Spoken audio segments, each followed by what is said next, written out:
नमस्कार दोस्तों। तो आपने जैसा कि थंबनेल में पढ़ा और समझा कि आज मैं किस टॉपिक पे बात करने वाला हूँ।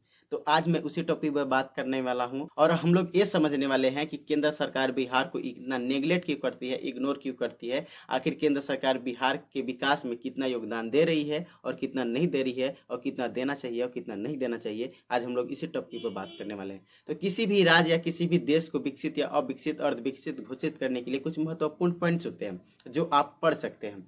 आज हम लोग इसी टॉपिक पे बात करने वाले, इसी पॉइंट्स पे बात करने वाले हैं कि इसमें अपना बिहार किस पॉइंट पे सबसे ज्यादा खरा उतरता है और किस में पीछे है और किस कारण से बिहार हमारा भारत का सबसे गरीब राज्य है। तो हम लोग इस पे बात करते हैं। तो पहला हमारा मुद्दा है प्रति व्यक्ति आय।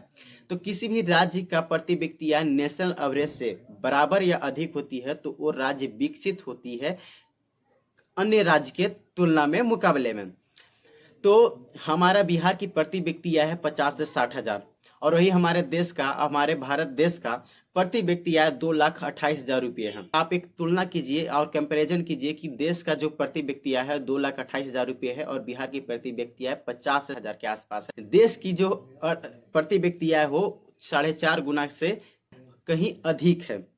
और ऐसा इसलिए क्योंकि बिहार में कोई भी आर्थिक राजधानी नहीं है, बिहार में कोई इंडस्ट्रियल सिटी नहीं है, बिहार में कोई आईटी सिटी नहीं है, बिहार में कोई स्पेशल इकोनॉमिक जोन नहीं है जिससे बिहार सरकार को जब सबसे ज़्यादा टैक्स मिले और बिहार के लोगों को अपॉर्चुनिटी मिले और सोर्स ऑफ इनकम बढ़े। आप किसी भी विकसित राज्य का आप देखेंगे ना, जैसे कि महाराष्ट्र को ले लीजिए, वहाँ पर एक नहीं बहुत अनेक सारे सिटी हैं जो उस राज्य को और वहाँ के लोगों को सबसे ज़्यादा सोर्स ऑफ इनकम देने की काम करती है। महाराष्ट्र में मुंबई है जो पूरे भारत की आर्थिक राजधानी है। मुंबई के बाद पुणे है, थाने है, नासिक है और हमारा नागपुर है। ये 4-5 सीटें जो महाराष्ट्र को बहुत ज़्यादा इकोनॉमिक बूस्ट देती है। लेकिन बिहार में बात करें तो बिहार की राजधानी पटना ही मात्र एक ऐसी सिटी है जो सबसे ज़्यादा विकसित है। हालांकि पटना बिहार की राजधानी है जो 13 करोड़ जनसंख्या की राजधानी है और इतना जनसंख्या की राजधानी होने के नाते अगर इतना पटना विकसित है तो कोई खास विकसित नहीं है। पटना को और ज़्यादा विकसित होना चाहिए था। और ऐसा इसलिए क्योंकि आप देखेंगे ना, हमारे बिहार में नॉर्थन एरिया जिसे मिथिलांचल के नाम से जाना जाता है, मिथिला राज्य की जो मांग की जा रही है उस एरिया को आप देखेंगे, उस एरिया में सबसे ज़्यादा फ्लड जोन है यानी बाढ़ ग्रसित क्षेत्र है। वहां पर लोगों को सबसे ज़्यादा परेशानी होती है साल के बाढ़ के महीने में, मानसून के महीने में। और वहां पर मानसून के महीने में ऐसा बाढ़ आता है कि सारे के सारे उनकी जो आय की साधन है उनको दहा देती है और खेती को तहस नहस कर देती है। और इस पे अगर केंद्र सरकार ध्यान दी होती तो बिहार का विकास होता। और बिहार का विकास रुकने का सबसे बड़ा महत्वपूर्ण कारण ये भी है कि बिहार एक ग्रसित क्षेत्र है जिसमें उत्तरी बिहार बाढ़ से ग्रसित होता है और दक्षिणी बिहार सुखाड़ से ग्रसित होता है।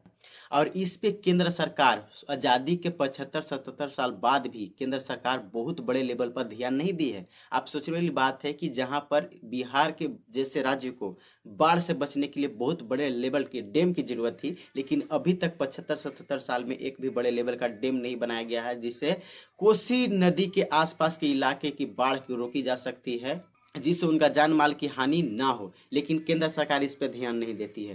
तो इसी के साथ बहुत सारे ऐसे पॉइंट्स हैं जिस पे केंद्र सरकार ध्यान नहीं देती है। आज हम लोग उसी पे बात करते हैं। ये तो हमारा पहला टॉपिक है। अब दूसरा टॉपिक पे बात करते हैं जो है हमारा साक्षरता दर। तो जहां भारत का सबसे पढ़े लिखा राज्य, लिटरेसी रेट वाले, सबसे अधिक लिटरेसी रेट वाला राज्य हमारा केरला है जिसकी लिटरेसी रेट 98% है, वही हमारे बिहार की लिटरेसी रेट 67% है यानी 67% है। और इसमें हमसे केरला 31% आगे है।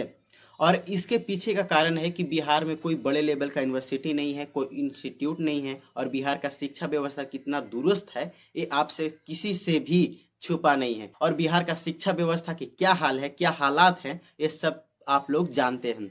और रही बात यूनिवर्सिटी और इंस्टीट्यूट की, तो भारत में आप टॉप यूनिवर्सिटीज को भी देखेंगे ना, लिस्ट देखेंगे ना, तो उसमें बिहार के टॉप 20, टॉप 50 तो छोड़िए, टॉप 100 यानी 100 टॉप यूनिवर्सिटी या इंस्टीट्यूट में से बिहार का एक भी इंस्टीट्यूट या यूनिवर्सिटी नहीं आता है। और इससे ज़्यादा दुर्भाग्य की बात और एक प्रदेश के लिए क्या हो सकती है कि उस प्रदेश का एक भी इंस्टीट्यूट या यूनिवर्सिटी 100 टॉप यूनिवर्सिटी या इंस्टीट्यूट में से एक भी लिस्ट में शामिल नहीं है। और इसमें हमारा बिहार सरकार क्या योगदान दे रही है, और इसमें यहाँ तक कि केंद्र सरकार भी कोई योगदान नहीं दे रही है। अगला टॉपिक, अगला पॉइंट हमारा है स्वास्थ्य। आप बिहार का स्वास्थ्य व्यवस्था इस प्रकार से भी समझ सकते हैं कि 2021 में नीति आयोग ने एक रिपोर्ट जारी किया था, जिसमें भारत के सभी राज्यों का हेल्थ इंडेक्स, स्वास्थ्य सूचकांक जारी किया था, जिसमें टॉप किया था हमारे भारत का सबसे पढ़े लिखा साक्षरता दर वाला राज्य केरला, जिसकी स्वास्थ्य सूचकांक 82% है और बिहार का मात्र 31% में ही सिमट कर रह गया। आप इस प्रकार से भी समझ सकते हैं कि बिहार में जो स्वास्थ्य की जो हालात है वो कितना बढ़िया है और कितना दुरुस्त है। हमारे बिहार में जो टोटल नंबर ऑफ हॉस्पिटल्स है वो है 2146 और के बेड कैपेसिटी है 17,800 के आसपास। और हमसे 5 करोड़ कम जनसंख्या वाला राज्य राजस्थान, जो भारत का सबसे दृष्टिकोण, जो क्षेत्रफल के दृष्टिकोण से सबसे बड़ा राज्य है, और हमसे 5 करोड़ जनसंख्या उसकी कम है, 8 करोड़ जनसंख्या टोटल राजस्थान की है, और उसकी जो टोटल नंबर ऑफ हॉस्पिटल है वो है 3,139 और बेड कैपेसिटी 51,000 से अधिक है। आप देख सकते हैं हमारी बिहार की जनसंख्या 13 करोड़ है और इसकी टोटल नंबर ऑफ हॉस्पिटल आप देख सकते हैं। इससे भी पता चलता है कि बिहार में स्वास्थ्य व्यवस्था कितना बेहतर है और कितना दुरुस्त है और कितना बढ़िया से बिहार सरकार इस पे काम कर रही है, और केंद्र सरकार कितना बढ़िया से काम कर रही है इस मामले में भी आप देख सकते हैं। तो हम लोग अपने नेक्स्ट टॉपिक पर बात करते हैं। हमारा नेक्स्ट टॉपिक है बजट। बिहार सरकार के पास जो टोटल बजट है 2.5 लाख करोड़ रुपए हैं, और केंद्र सरकार ने जो केंद्रीय बजट के द्वारा 2024 में जो बजट बिहार को दिया था वो मात्र 60,000 करोड़ रुपए के आसपास है। और ये बजट इतना कम है कि आप इस बात से भी समझ सकते हैं, इस तर्क से भी समझ सकते हैं कि भारत का वर्तमान सबसे लंबा एक्सप्रेसवे दिल्ली मुंबई एक्सप्रेसवे की जो टोटल खर्च है, टोटल लागत है, टोटल कॉस्ट है वो 1 लाख करोड़ रुपए है। और बिहार सरकार को जो केंद्र सरकार ने इस बार बजट दिया है वो मात्र टोटल 60,000 करोड़ रुपए है। यानी दिल्ली मुंबई एक्सप्रेसवे की जो टोटल खर्च है बिहार के बजट से 40,000 अधिक है। आप इस प्रकार से भी समझ सकते हैं कि केंद्र सरकार बिहार पर कितना बेहतर तरीके से ध्यान देती है और कितना इग्नोर करती है, कितना नेगलेक्ट करती है। अभी तो रुकिए, अभी पूरा रिपोर्ट है और अभी पूरे टॉपिक्स बाकी हैं जिसपे हम लोग बात करेंगे। आपको पता चलेगा कि केंद्र सरकार बिहार को कितना ध्यान देती है और कितना इग्नोर करती है। अभी तो थम जाइए भाई। तो हमारा अपना नेक्स्ट पॉइंट है रोजगार और उद्यमिता। हमारे बिहार में रोजगार या तो सरकारी नौकरी होती है या उसके बाद मजदूरी या किसी फैक्ट्री में जाकर कमाना। रोजगार के मतलब हमारे बिहार में सिर्फ यही है। और इसके पीछे का कारण बहुत ही सरल है कि बिहार में 38 जिले में बहुत बड़े लेवल का इंडस्ट्रियल एरिया भी नहीं है। बिहार भले ही 13 करोड़ जनसंख्या वाली राज्य है, वर्तमान में बिहार की स्थिति ऐसी है कि बिहार में बड़े लेवल की कोई भी स्पेशल इकोनॉमिक जोन नहीं है जहां से बिहार में अपॉर्चुनिटी मिले, जिससे यहाँ के युवाओं को ज़्यादा रोजगार मिले और ज़्यादा सोर्स ऑफ इनकम मिले। और इसी प्रकार उद्यमिता की बात करें तो हमारे बिहार के एक ही चेहरा है, वो है अनिल अग्रवाल, जो बिहार के पटना के निवासी हैं, लेकिन वो अपना कंपनी का जो हेड क्वार्टर है वो मुंबई में स्थापित किए हैं।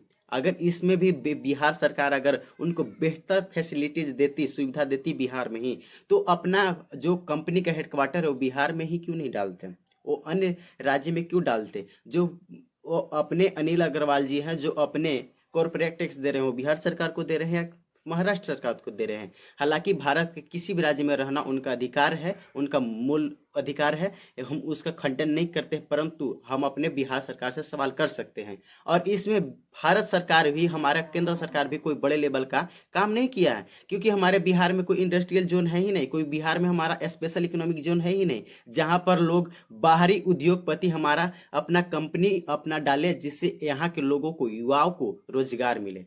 कैसे मिलेगा भाई, कोई स्पेशल इकोनॉमिक जोन बिहार में है ही नहीं, और केंद्र सरकार ने इस पर भी कोई ध्यान नहीं दिया 70 साल 75 साल बाद। बल्कि बिहार का तो दुर्गति हुआ है, केवल पिछड़ा है बिहार, आगे नहीं बढ़ाया गया है जितना बिहार को बढ़ाया जाना चाहिए था। बिहार के पास अभी भी बहुत सारे अपॉर्चुनिटी है, अगर बिहार सरकार इस पर कार्य करेगी ना तो बिहार को नंबर 1 बनाया जा सकता है। लेकिन बिहार सरकार और केंद्र सरकार इस पर काम नहीं करेगी, क्योंकि बिहार को गरीब रखना है, ताकि बिहार की 13 करोड़ जनसंख्या में से 1 से 2 करोड़ जनसंख्या केवल बाकी राज्यों की मजदूरी करने के लिए विवश रहे।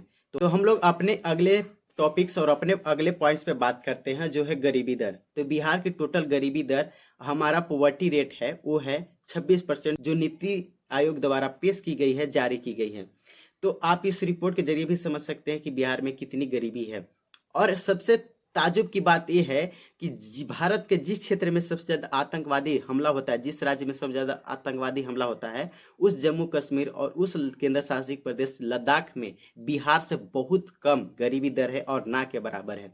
अब इससे बड़ी शर्म की बात और बिहार सरकार के लिए क्या हो सकती है और केंद्र सरकार के लिए क्या हो सकती है।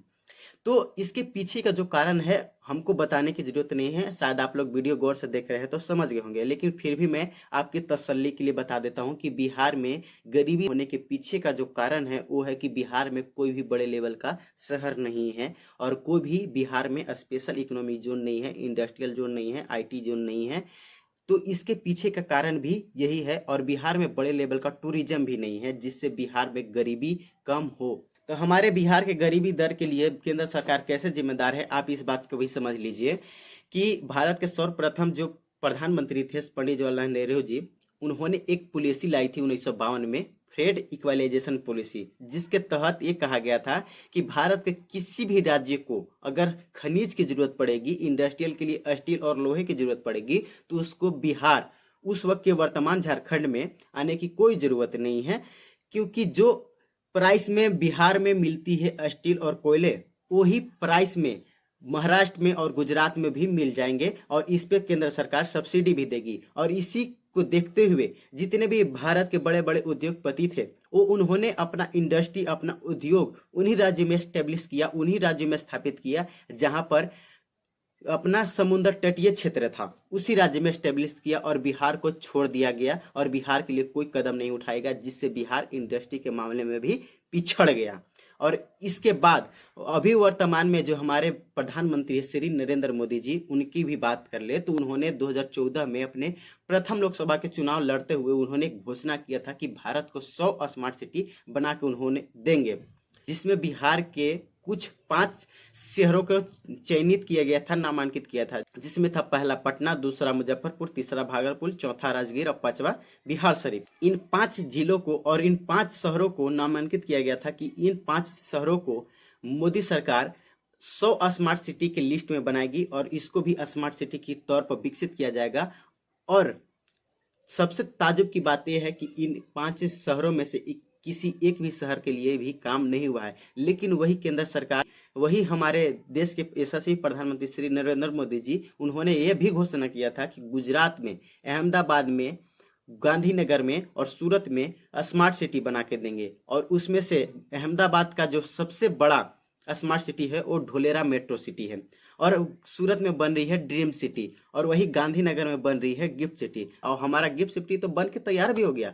इन सिटी पर हमारे यशस्वी प्रधानमंत्री श्री नरेंद्र मोदी जी ने काम किया और बना के तैयार भी कर दिया, लेकिन बिहार के लिए एक भी सिटी इन्होंने नहीं बनाया, स्मार्ट सिटी नहीं बनाया। तो बिहार को इकोनॉमिक बूस्ट मिलेगा कहाँ से, बिहार में अपॉर्चुनिटी क्रिएट होगा कहाँ से, बिहार में जॉब अपॉर्चुनिटी क्रिएट होगा कहाँ से, बिहार में लोगों को गरीबी कैसे कम होगी जब बिहार में कोई बड़े लेवल का शहर ही नहीं है जहां से लोगों को आय बढ़े, जहां पर सोर्स ऑफ इनकम बढ़े, जिससे बिहार के लोगों को गरीबी घटे।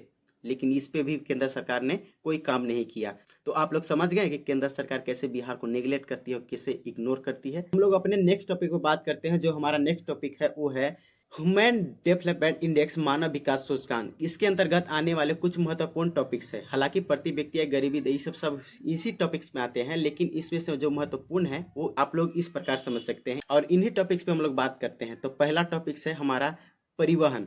तो इस टॉपिक्स में बात करें तो परिवहन के लिए सबसे जो कनेक्टिविटी बहुत मायने करती है किसी भी राज्य के विकास के लिए। तो कनेक्टिविटी हमारे बिहार में इस तरह से है कि आप लोग इस प्रकार समझ सकते हैं कि बिहार में कुछ एक्सप्रेसवे पास हुआ था, जैसे आमस दरभंगा एक्सप्रेसवे, भागलपुर बक्सर एक्सप्रेसवे, और हमारा हल्दिया रक्सौल एक्सप्रेसवे, बनारसी कोलकाता एक्सप्रेसवे और पटना पूर्णिया एक्सप्रेसवे। इन एक्सप्रेसवे में से कुछ ही एक्सप्रेसवे पे काम हो रही है और इन एक्सप्रेसवे पर इतना लेट काम हो रहा है कि हम कुछ कह नहीं सकते। और एक और एक्सप्रेसवे है जिसका नाम है गोरखपुर सिलीगुड़ी एक्सप्रेसवे। इन एक्सप्रेसवे पर किसी भी प्रकार से केंद्र सरकार ने बहुत जोर तोड़ तरीके से काम नहीं किया जितना दिल्ली मुंबई एक्सप्रेसवे पे काम किया है, और जितना उत्तर प्रदेश सरकार यानी योगी आदित्यनाथ यानी बाबा जी की सरकार ने जितने अपने राज्य के तरक्की के लिए एक्सप्रेसवे पे काम किया है। किसी भी राज्य के तरक्की में सबसे बड़ा अगर कोई रीढ़ होता है अर्थव्यवस्था की, तो वो है एक हमारा रोड कनेक्टिविटी, परिवहन। और जिस राज्य का परिवहन जितना मजबूत होता है वो राज्य उतना ही तरक्की करता है। और इसमें बिहार पिछड़ा होने का कारण सिर्फ और सिर्फ यही है कि बिहार में कोई बड़े लेवल का ना एक्सप्रेसवे है और ना ही नेशनल हाईवे है। कोई भी बिहार में आपको 6 लेन एक्सप्रेसवे नहीं मिलेगा, और बिहार में ना ही 4 लेन का रोड बहुत ना के बराबर मिलेगा। अब दूसरा है हमारा ऊर्जा। ऊर्जा जैसे कि सोलर एनर्जी हो गया, हमारा पवन चक्की वाला हो गया। इसमें से सोलर एनर्जी और बाकी ऊर्जा के मामले में बिहार सरकार कहीं हद तक तो ठीक है, लेकिन उतना भी ठीक नहीं है जितना बिहार सरकार को होना चाहिए था और जितना केंद्र सरकार को बिहार में ध्यान देना चाहिए था। और इसी पॉइंट में से तीसरा पॉइंट है संचार, कम्युनिकेशन। कम्युनिकेशन के मामले में भी बिहार सरकार काफ़ी हद तक ठीक है। पूरे विश्व का सबसे बड़ा वाईफाई जोन हमारे बिहार के पटना में है, जो 20 किलोमीटर कवरेज करती है।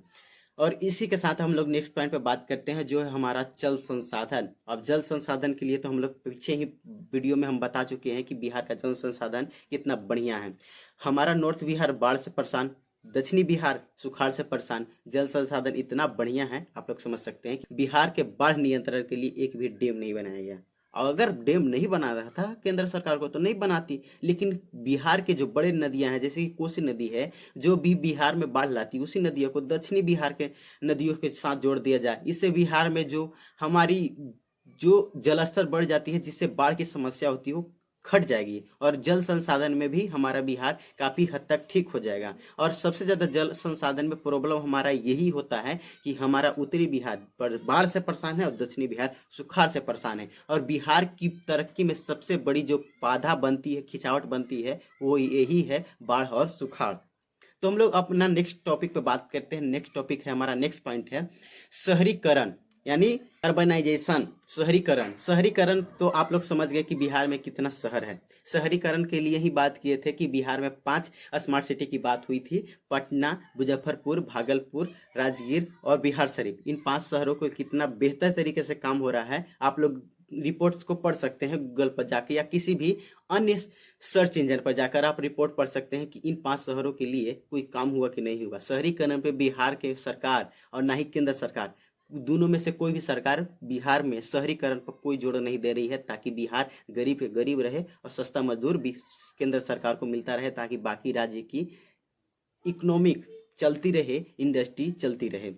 तो इसी में से अब हमारा है सोशल इंफ्रास्ट्रक्चर। सोशल इंफ्रास्ट्रक्चर में जैसे कि अपना हो गया विश्वविद्यालय, हो गया स्कूल, हो गया, ये सारे भी कितना बिहार में कितना दुरुस्त है, इसके भी बताने की जरूरत नहीं है। बिहार में बेहतर कुछ नहीं है। सोशल इंफ्रास्ट्रक्चर में भी कोई बड़े लेवल का काम बिहार में नहीं हुआ है। और हमारा इनमें से सबसे लास्ट पॉइंट है इंडस्ट्रियल इंफ्रास्ट्रक्चर। इंडस्ट्रियल इंफ्रास्ट्रक्चर तो हम बता भी चुके हैं कि बिहार में ना तो कोई इंडस्ट्री एरिया है, ना स्पेशल इकोनॉमिक जोन है, ना IT सिटी है। बिहार में कुछ भी नहीं दिया गया है केंद्र सरकार द्वारा और ना ही बिहार सरकार द्वारा। हालांकि केंद्र सरकार ने भीख के तौर पर बिहार को एक इंडस्ट्रियल जोन हाल ही में दिया है।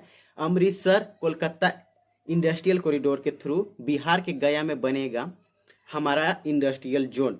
और ये जोन कितना जल्दी बनेगा और केंद्र सरकार द्वारा जितने भी बिहार के लिए प्रोजेक्ट पास हुए हैं उस पर केंद्र सरकार कितना जोर तरीके से काम करती है, इसको हमको बताने की जरूरत नहीं है। मैं बहुत सारे पिछले शॉर्ट्स वीडियो में बता चुका हूं कि केंद्र सरकार द्वारा जितने भी प्रोजेक्ट बिहार में पास होते हैं वो अपने टाइम डेट पे नहीं बनता, अपने समय पर नहीं बनता है। तो इसी के साथ हम अपने वीडियो को समाप्त करते हैं और कुछ कहना चाहते हैं कि बिहार तब तक ग्रो नहीं करेगा जब तक बिहार में कोई भी बड़े लेवल का शहरीकरण नहीं होगा, बिहार में बड़े लेवल का शहर नहीं बनेगा, क्योंकि पूरे राज्य की अर्थव्यवस्था शहरों से ही चलती है। और हमारा बड़े लेवल का शहर तभी बनेगा जब बिहार सरकार IT सिटी बनाएगी, इंडस्ट्रियल सिटी बनाएगी, स्पेशल इकोनॉमिक जोन बनाएगी, या बहुत बड़े लेवल का टूरिस्ट प्लेस बनाएगी। तो इन चारों चीज़ों पर अगर बिहार सरकार अभी से भी बेहतर तरीके से काम करेगी तो बिहार के लिए एक इकोनॉमिक बूस्ट की तरह काम करेगा और बिहार की गरीबी और अर्थव्यवस्था में बहुत बड़े लेवल की सुधार आएगी और बिहार भी गरीबी राज्य से अमीरी राज्य की तरह ग्रोथ करेगा, निरंतर बढ़ेगा। नहीं तो बिहार का विकास संभव नहीं हो पाएगा। और इसीलिए बिहार को एक पढ़े लिखे और समझदार और विजनरी पर्सन की जरूरत है, नेता की जरूरत है, जो मुझे लगता है कि वो हम ही हो सकते हैं। ऐसा नहीं कि मैं खुद तारीफ कर रहा हूँ, लेकिन बात तो सत्य है कि भाई मेरी तरह कोई इस तरह से बिहार का मुद्दा नहीं उठाता और बिहार की बात नहीं करता। तो मैं इसीलिए कहूँगा कि भाई जिसको भी मेरे टीम में शामिल होना है, आप लोग इस नंबर पे कांटेक्ट कर सकते हैं। तो इसी के साथ हम अपनी वीडियो को समाप्त करते हैं। तब तक के लिए जय हिंद, जय बिहार।